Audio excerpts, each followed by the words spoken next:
Assalamualaikum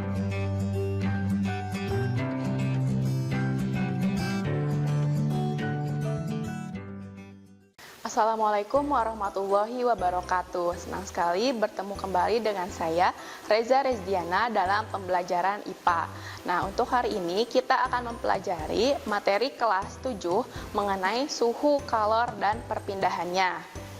Nah, yang pertama kita pelajari mengenai suhu. Nah, seringkali kita menganggap bahwa suhu itu sama dengan panas. Padahal suhu dan panas merupakan suatu yang berbeda. Nah, panas merupakan salah satu bentuk energi yang mengalir, sedangkan suhu adalah derajat atau tingkat energi panas suatu benda.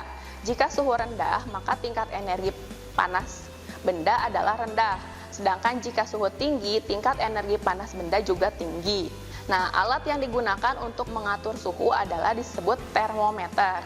Termometer berasal dari kata Yunani, di mana termo itu yang artinya panas dan meter yang artinya mengukur.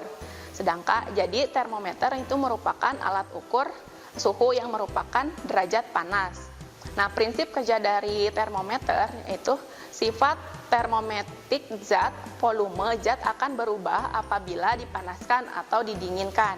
Energi panas menyebabkan molekul zat cair bergerak menjauh, jarak molekul renggang, dan volume bertambah serta massa zat tetap. Nah, untuk termometer, skala yang digunakan ada termometer Celcius dan ada termometer Reaumur. Nah, perbedaannya adalah termometer Celcius dibuat oleh Anders Celsius dari Swedia pada tahun 1701 sampai 1744.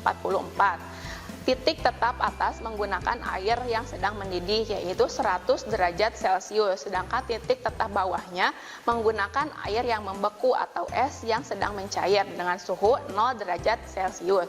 Perbandingan skalanya adalah 100. Sedangkan untuk termometer Reaumur dibuat oleh Reaumur dari Prancis pada tahun 1731.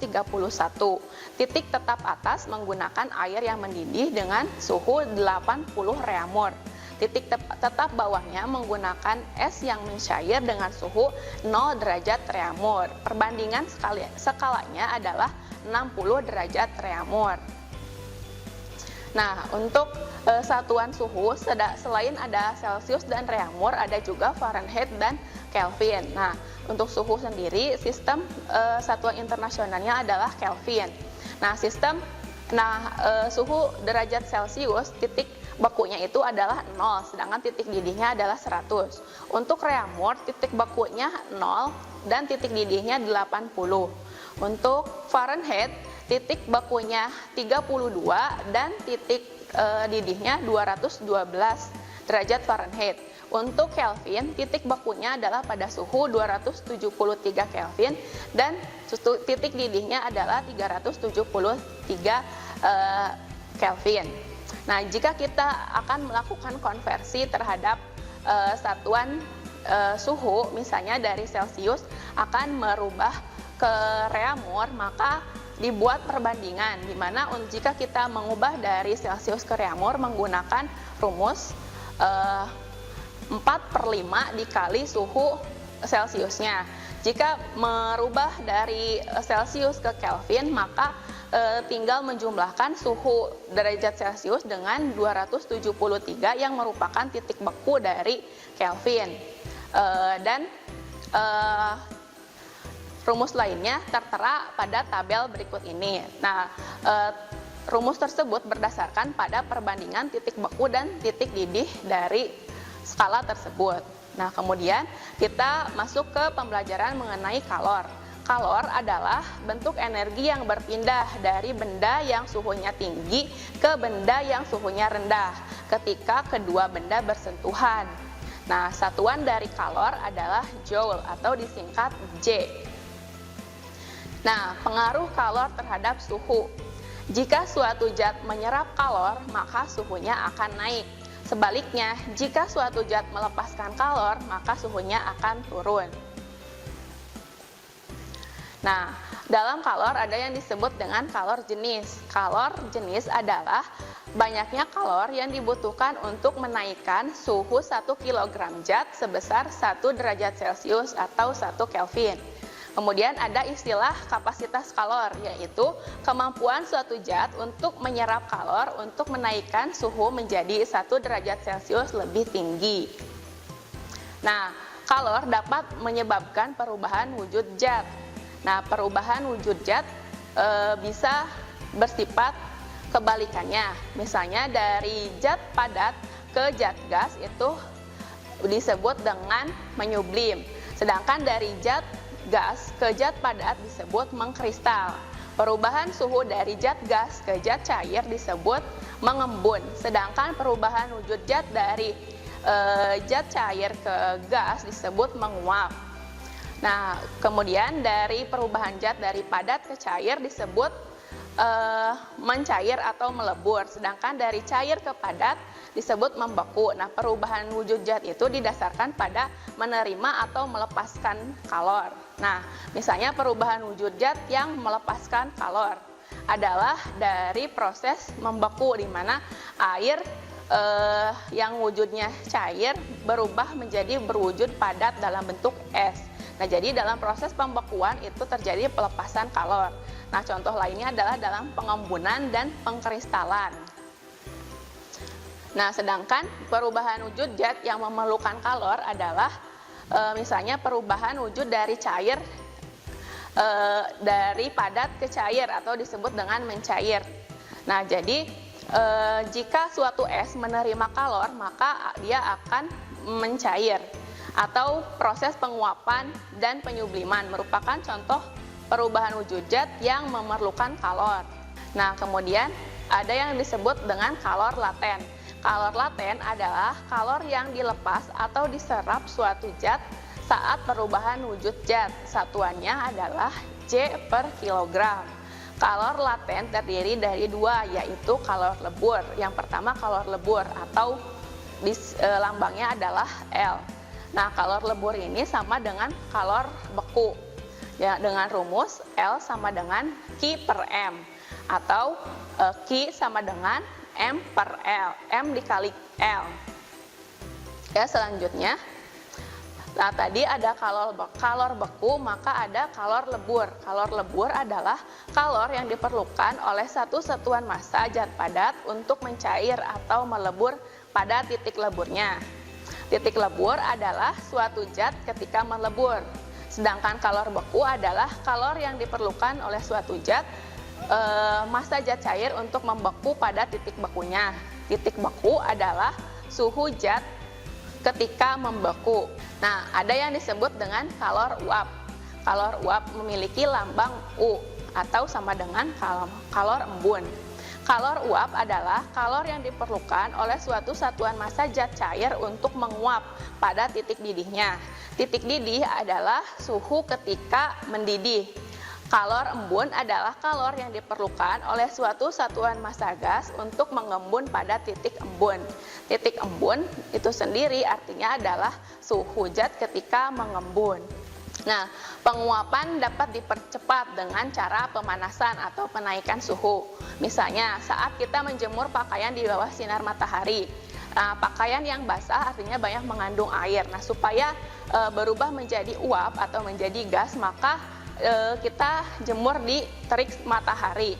Saat menerima panas, maka si zat cair itu akan lebih cepat menguap sehingga pakaian akan lebih cepat kering. Nah, kemudian dengan memperluas permukaan suatu zat. Misalnya, saat kopi panas dituangkan ke atas cawan, maka kopinya itu akan lebih cepat dingin.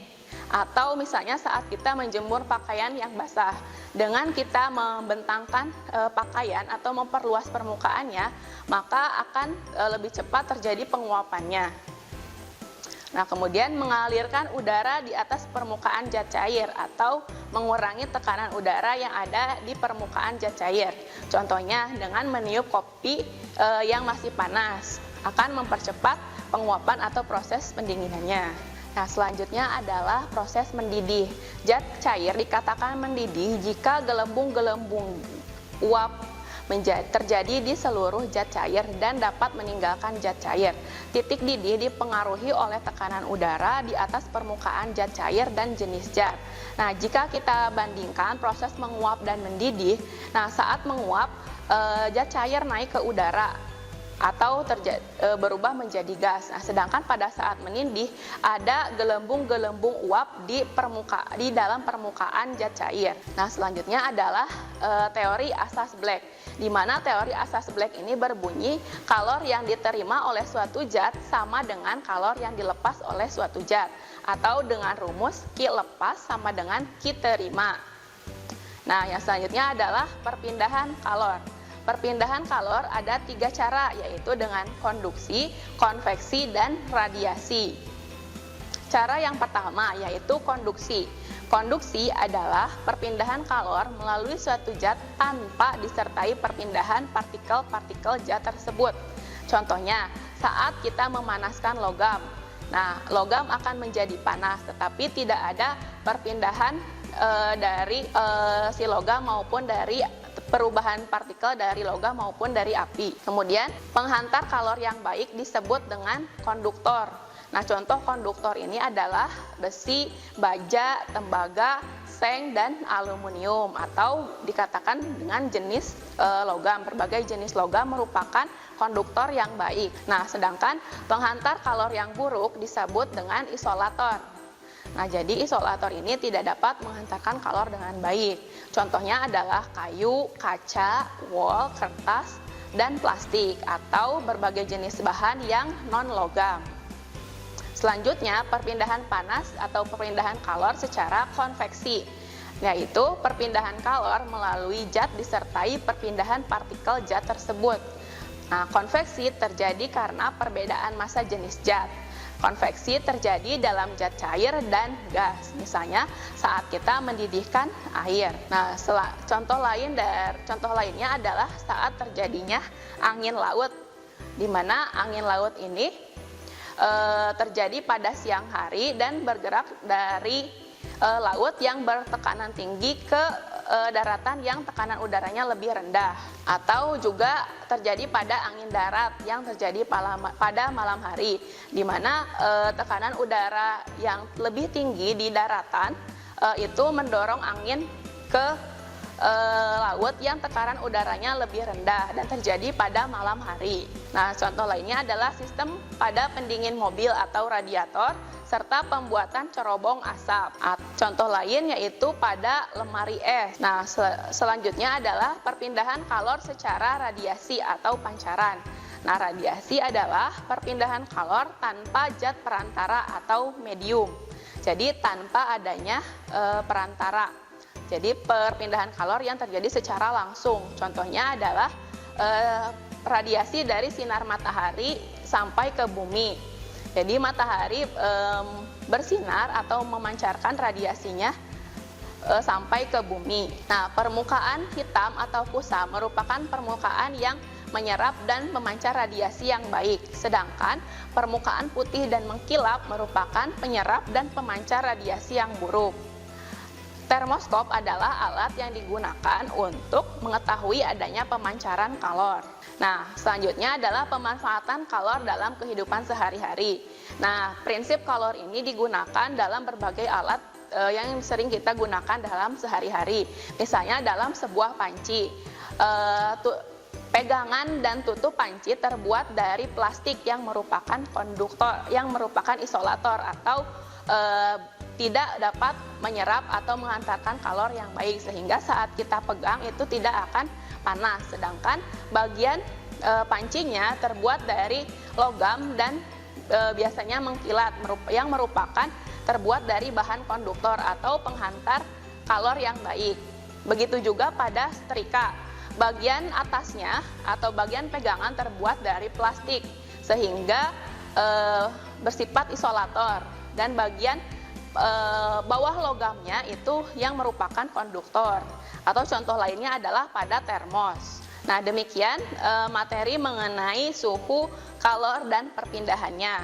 Terima kasih atas perhatiannya. Sampai berjumpa kembali di video pembelajaran berikutnya. Wassalamualaikum warahmatullahi wabarakatuh. Kunjungi sosial media lainnya seperti website kami di pkbmalkata.com, Facebook PKB Malkata Mananjaya, Instagram PKB Malkata Official. Dan terima kasih telah klik video ini. Jangan lupa like, comment, share, and subscribe untuk menunjukkan dukungan kamu terhadap channel ini. Enjoy the video PKB Malkata.